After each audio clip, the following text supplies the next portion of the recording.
बिस्मिल्लाहिर्रहमानिर्रहीम। अस्सलाम वालेकुम स्टूडेंट्स, मैं हूं हसान फरीद, आपका फिजिक्स टीचर।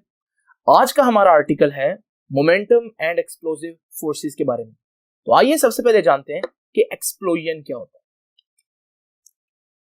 स्टूडेंट्स, जैसे कि आप लोग जानते हैं कि हम लोगों ने कोलिजन्स के बारे में बहुत डिटेल में पहले पढ़ा, इलास्टिक, इन इलास्टिक और डिफरेंट टाइप्स ऑफ कोलिजन्स भी पढ़े। कोलिजन्स में खास बात क्या थी, आप लोगों ने अगर नोट किया, ये देखिए, ये मेरे पास एक बॉल है, ये बॉल मेरा सिस्टम है। अब जब ये सिस्टम है, कोई और बॉल आकर इसको हिट करती है, और जब वो इसको हिट करेगी तो ये जो फोर्स जनरेट हुई इस पर, ये एक एक्सटर्नल फोर्स है जो सिस्टम के बाहर से आ रही है।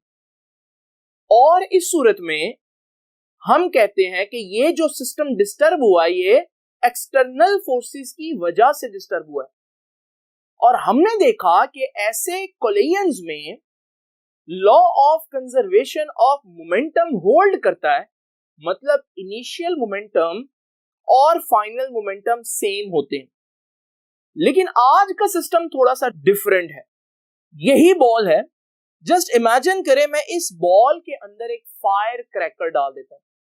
जब वो फायर क्रैकर एक्सप्लोड करेगा, फटेगा, तो ये बॉल जो है वो 2 पार्ट्स में, 3 पार्ट्स में, 4, बहुत ज्यादा हिस्सों में भी डिवाइड हो सकती है, और वो सारे फ्रेगमेंट्स जो हैं वो मूव करेंगे। क्वेश्चन ये है कि ये जो हमने सिस्टम को डिस्टर्ब किया है, ये इंटरनल फोर्सेस की वजह से डिस्टर्ब किया है। और अगर हम इंटरनल फोर्सेस की वजह से किसी सिस्टम को डिस्टर्ब करें तो हम कहते हैं ये एक एक्सप्लोजन है। इसे आप उर्दू में धमाका कहते हैं। ये जरूरी नहीं कि बहुत बड़ा धमाका हो। जब भी कोई चीज अपनी इंटरनल फोर्सेस की वजह से टूट जाए तो हम कहते हैं ये एक्सप्लोजन है फिजिक्स में। अब क्वेश्चन आज का ये है कि ऐसे एक्सप्लोजन्स के अंदर क्या law of conservation of momentum hold करेगा या नहीं, यही आज हम लोगों ने जानना है। तो मुझे इसके लिए डिफरेंट एग्जांपल्स लेनी पड़ेंगी। सबसे पहले मैं एग्जांपल लूंगा एक शेल की। तो ये पहली एग्जांपल है आज की।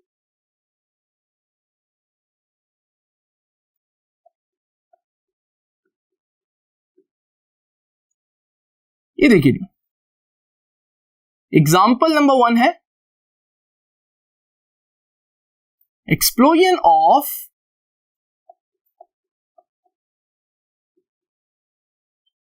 A shell. देखिए स्टूडेंट्स, बुक ने इसकी एक एग्जांपल दी है, लेकिन उस एग्जांपल से पहले मैं आपको उससे थोड़ी सी आसान एग्जांपल समझाता हूं ताकि बुक की एग्जांपल आप समझ सकें। जस्ट इमेजिन करें कि मेरे पास एक शेल है और ये शेल इस वक्त रेस्ट पर है। तो मैं ये केस यूं बना देता हूं कि explosion of a shell at rest. मैं फिर से बोल दूं कि ये बुक की एग्जांपल नहीं है, लेकिन मैं सिर्फ आप लोगों को एक आइडिया देने के लिए ये समझाऊंगा। तो एक शेल है, रेस्ट पर है, मैं इसके अंदर कोई फायर क्रैकर डाल देता हूं। अब ये फायर क्रैकर जब फटेगा तो इसके कुछ हिस्से होंगे, मैं इमेजिन करता हूं 2 हिस्से कि बराबर के 2 टुकड़ों में ये बढ़ जाएगा। जरा देखते हैं एक्सप्लोजन में होगा क्या। तो इसको एक्सप्लोड होगा जब ये अंदर से, और इसके 2 हिस्से होंगे, वो दोनों हिस्से ऑपोजिट डायरेक्शन में चल रहे होंगे। अब हमने ये देखना है कि क्या इस दौरान मोमेंटम कंजर्व रहा या नहीं। सबसे पहले तो आप ये देखें कि इनिशियल मोमेंटम कितना था।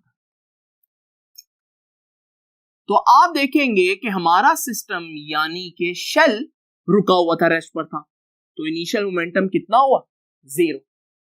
अब हम जरा देखते हैं कि फाइनल मोमेंटम कितना होगा। जब एक्सप्लोजन हुआ तो शेल तो रहा ही नहीं, बल्कि वो शेल जो है वो क्रैक होकर 2 बराबर के हिस्सों में टूट गया, और एक जो हिस्सा है हमने देखा कि वो इस डायरेक्शन में मूव कर रहा था और दूसरा हिस्सा इस डायरेक्शन में मूव कर रहा था। जब कोई चीज किसी डायरेक्शन में मूव कर रही हो तो उसी डायरेक्शन में उसका मोमेंटम का वेक्टर भी होता है।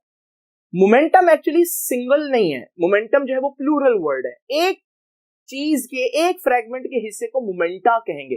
तो इसका मोमेंटा जो है वो इधर होगा और इसका मोमेंटा जो है वो भी इधर को, और दो बराबर के वेक्टर्स ऑपोजिट डायरेक्शन में हैं। जब आप इनके मोमेंटा को ऐड करेंगे तो हेड टू टेल रूल से जोड़ेंगे। आप इसको इसके हेड पर इसकी टेल रखेंगे, तो जब मैं इसकी टेल इसके हेड पर रखूंगा तो ये तो एग्जैक्ट इसी के ऊपर आ जाएगा। वैसे भी हमें मालूम है कि जब दो बराबर के इक्वल वेक्टर्स हो लेकिन ऑपोजिट डायरेक्शन में हो, इक्वल मैग्नीट्यूड के वेक्टर्स ऑपोजिट डायरेक्शन में हो, तो वही तो एक दूसरे को कैंसिल कर देते हैं। यानी कि इसका भी मोमेंटा है, इसका भी मोमेंटा है, लेकिन अगर पूरे सिस्टम की बात करेंगे, इन दोनों के मोमेंटा एक दूसरे को कैंसिल करेंगे तो अभी भी हमारे पास फाइनल मोमेंटम पूरे सिस्टम का नहीं होगा, क्योंकि वो ऐड होकर जीरो आ जाएगा। आप मुझे बताएं, क्या law of conservation of momentum apply हो रहा है? आप कहेंगे बिल्कुल हो रहा है। क्यों? क्योंकि हमारे पास इनिशियल मोमेंटम जितना है फाइनल मोमेंटम भी उतना ही है, दोनों ही जीरो हैं। इसका मतलब हमारे पास टोटल मोमेंटम चेंज नहीं हुआ, और यही law of conservation of momentum है। तो इसका मतलब इस किस्म के एक्सप्लोजन में law of conservation of momentum holds.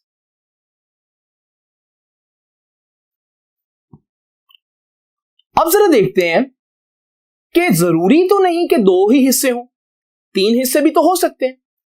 तो अगर किसी भी एक्सप्लोजन में तीन हिस्से हों, तीन फ्रैगमेंट्स बने, तो वो किस डायरेक्शन में जाएंगी?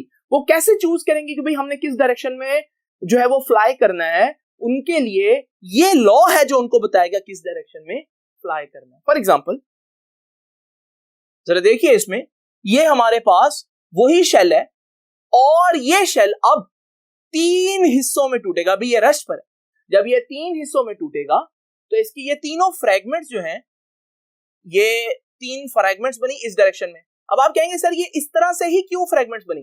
क्योंकि उन्हें मालूम है कि भाई पहले शेल रेस्ट पर था, law of conservation of momentum तो होल्ड करना है, तो इनिशियल मोमेंटम तो है नहीं, तो फाइनली उन्होंने इस ऐसी डायरेक्शन चूज कर रही है कि उनके वेक्टर्स फिर से आंसर जीरो दें। तो जरा देखिए, इन तीनों वेक्टर्स को हेड टू टेल रूल से ऐड करते हैं। तो पहले के हेड पर दूसरे वेक्टर की टेल और दूसरे वेक्टर के हेड पर तीसरे वेक्टर की टेल।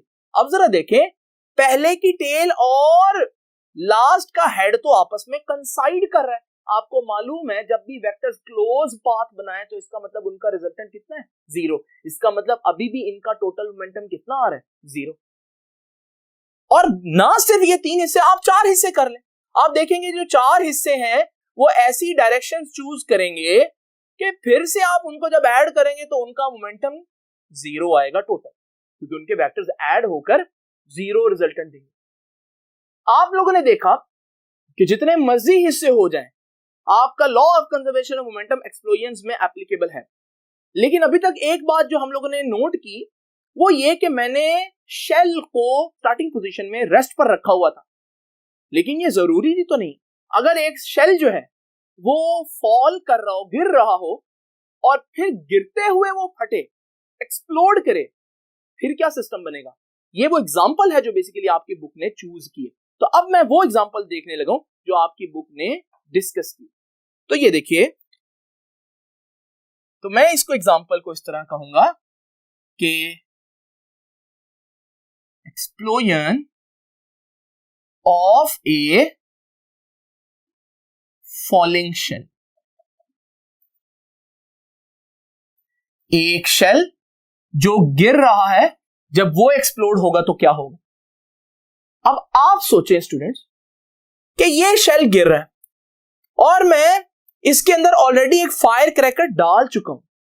जब ये फायर क्रैकर एक्सप्लोड करेगा, सपोज करें इसके दो बराबर के हिस्से टूटेंगे शेल के। अब आपके ख्याल में ये शेल के बराबर के हिस्से जब टूटेंगे तो एक हिस्सा दूसरे हिस्से को ऑपोजिट डायरेक्शन में धक्का देगा, तो हमारे पास ये फिर से एक जो है वो बैकवर्ड मूव करेगा और दूसरा फॉरवर्ड मूव करेगा। और ज्यादातर बच्चे यही समझते हैं, क्योंकि आप law of conservation of momentum को क्या कहते हैं कि backward momentum is equal to forward momentum. ये स्टेटमेंट सही नहीं है। असल स्टेटमेंट ये है कि total momentum should not change. Total momentum जो है वो हमारे पास ओरिजिनल मोमेंटम या इनिशियल मोमेंटम जितना आना चाहिए। ये जो फॉरवर्ड और बैकवर्ड की टर्म है ना, ये ऐसी जगहों पर लग जाती है जैसे यहां पर, जहां पर हमारे पास शेल रेस्ट पर है। लेकिन जब हम इसकी बात करते हैं तो यहां इस एग्जांपल में हमारे पास शेल रेस्ट पर नहीं था। इसका मतलब इनिशियल मोमेंटम तो जीरो था ही नहीं। अब ये देखिए, हमारे पास ये शेल डाउनवर्ड मूव कर रहा है। अगर ये डाउनवर्ड मूव कर रहा है तो ऑलरेडी इसके पास मोमेंटम है, इसका इनिशियल मोमेंटम जीरो नहीं है। तो ये है बिफोर एक्सप्लोजन, धमाके से फटने से पहले। लेकिन जब यही शेल इस तरह से गिर रहा होगा और ये दरमियान में एक्सप्लोड करेगा, तो फिर हमारे पास इसके बिल्कुल ऑपोजिट डायरेक्शन में, जैसे मैंने पहले बताया, वैसे हिस्से नहीं बनेंगे, बल्कि एक्चुअली में ये कुछ इस तरह से एक्सप्लोड करेगा कि इसके ये दोनों फ्रैगमेंट्स इन डायरेक्शन में जाएंगे जिनमें शो हो रहे हैं। लेकिन आप पूछेंगे कि सर ये क्या, ये तो फिर बैकवर्ड और फाइनल मोमेंटम जो है, बैकवर्ड और फॉरवर्ड मोमेंटम बराबर नहीं है। अब जरा देखते हैं इसको डिटेल में। हमने देखा कि इसके दो हिस्से बने और एक हिस्सा इस डायरेक्शन में जा रहा है और दूसरा हिस्सा, दूसरी फ्रैगमेंट इस डायरेक्शन में जा रही है। अब जरा देखें, इनिशियल, ये कोलेजन के बाद की बात है, तो ये आफ्टर कोलेजन है। तो आप जरा देखें, हमारे पास बिफोर कोलेजन इतना मोमेंटम था, टकराने के बाद ये जो फ्रैगमेंट है इसका मोमेंटम ये है, इसका मोमेंटम इधर को है, ये बिफोर कोलिजन वाला है, इसको मैं थोड़ी देर के लिए मिटा देता हूं, जरा इनको फोकस करें। अब इन दोनों को मैं ऐड करूं, अगर ये देखिए जी, ये एक है, मैं इसको, इसकी टेल को इसके हेड पर रखूंगा ऐसे, तो ये हमारे पास ऐसे आ जाएगा। अब ये पहले फ्रैगमेंट का मोमेंटम है, ये दूसरे फ्रैगमेंट का मोमेंटम है, तो इनका कुल मिलाकर टोटल मोमेंटम कितना होगा? ये देखिए स्टूडेंट्स, ये होगा इनका टोटल मोमेंटम। और अगर आप देखें, ये जो वेक्टर है और ये जो वेक्टर है, इन दोनों का मिलाकर ये तो आपस में सेम डायरेक्शन और सेम लेंथ के हैं। इसका मतलब अभी भी जो टोटल उनका कुल मिलाकर मोमेंटम है वो इनिशियल जो पूरे शेल का मोमेंटम था उन्हीं जितना है। इसका मतलब law of conservation of momentum अभी भी एप्लीकेबल है। बजाहिर देखने में ऐसे लग रहा है जैसे शेल जो है वो जब एक्सप्लोड हुआ तो वो इन डायरेक्शन में जा रहे हैं, वो इस वजह से उनको इन डायरेक्शन में मूव करना पड़ा क्योंकि उन्हें मालूम है कि पहले हमने जब ऐड करना है अपना मोमेंटम तो जीरो नहीं आना, अगर वो रेस्ट पर होता तो जीरो आता, अब उनका मोमेंटम इतना आना चाहिए, इस वजह से अब देख लें उतना ही आना। तो ये हमारे पास एक फॉलिंग शेल की एग्जांपल थी। और बॉम्ब जब हमारे पास एक्सप्लोड किया जाता है तो कोई बॉम्ब फेंके तो वो जब रास्ते में एक्सप्लोड हो जाए तो वहां पर आप अगर उनके फ्रैगमेंट्स के टोटल पार्ट्स देखेंगे और उनके सारे मोमेंटम्स को ऐड करेंगे तो इनिशियल बॉम्ब का जो मोमेंटम है उसी के बराबर आपका आंसर आएगा। यहां से हमारे पास एक और एग्जांपल भी आती है जिसमें सिस्टम के अंदर से चेंजेस आती हैं और वो एग्जांपल है गन और बुलेट की। तो आइए जरा उसको भी डिटेल में देखते हैं। तो ये है आपकी बुक की दी गई दूसरी एग्जांपल, एग्जांपल नंबर 2, और ये किस बारे में है जी? कि rifle and gun, rifle and bullet, bullet और राइफल की एग्जांपल है। अब जरा देखें, हमारे पास अगर एक गन है और आप इस गन को देखें, जब आप इसको फायर करते हैं आप बाहर से इसको कोई पुश नहीं करते, जो कुछ भी होता है इसके अंदर से होता है, यानी कि सिस्टम के इंटरनल फोर्सेस करेंगे जो भी करेंगे, और जब सिस्टम के इंटरनल फोर्सेस हो तो हम उसे एक्सप्लोजन कहते हैं। तो इसका मतलब जो गन है वो भी एक एक्सप्लोजन है। आजकल ऐसी गन्स आई हुई हैं जो बिल्कुल साइलेंट होती हैं, जिनका पता भी नहीं चलता कि वो चली हैं। इसका मतलब क्या, अगर वो आवाज नहीं दे रही तो ये नहीं कहेंगे कि वो एक्सप्लोजन है। हाँ, रियल लाइफ में आप शायद ना कहें, लेकिन फिजिक्स कहती है ये एक्सप्लोजन है। इस वजह से नहीं कि इसका बहुत ज्यादा साउंड हो, धमाका हो तो फिर एक्सप्लोजन होता है। जब भी किसी सिस्टम की इंटरनल फोर्सेस उसको सिस्टम को चेंज करती है तो हम उसे एक्सप्लोजन कहते हैं फिजिक्स में। अब यहां पर हमारे पास ये जो गन और बुलेट की बेसिकली एग्जांपल है, इसको जरा डिटेल में देखिए। सबसे पहले तो आप ये देखिए कि बुलेट जो है वो गन के अंदर मौजूद है।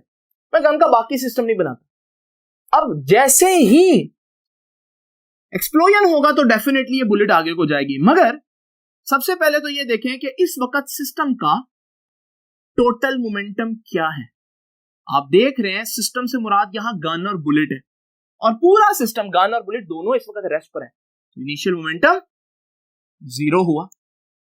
अब जरा देखते हैं दूसरी बात, जब ये बुलेट मूव करेगी फॉरवर्ड डायरेक्शन में, आपको मालूम है जब ये फॉरवर्ड डायरेक्शन में जाएगी तो इसका एक मोमेंटम होगा जिसे मैं mv कह देता हूं, where small m is the mass of the bullet and v is the velocity of this bullet.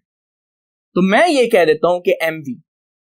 अब जरा देखिए, आपको मालूम है इनिशियल मोमेंटम 0 है और हमें मालूम है एक्सप्लोजन में law of conservation of momentum hold करता है, तो फिर हमें यह भी मालूम होगा कि फायर करने के बाद, एक्सप्लोजन के बाद भी टोटल मोमेंटम 0 होना चाहिए।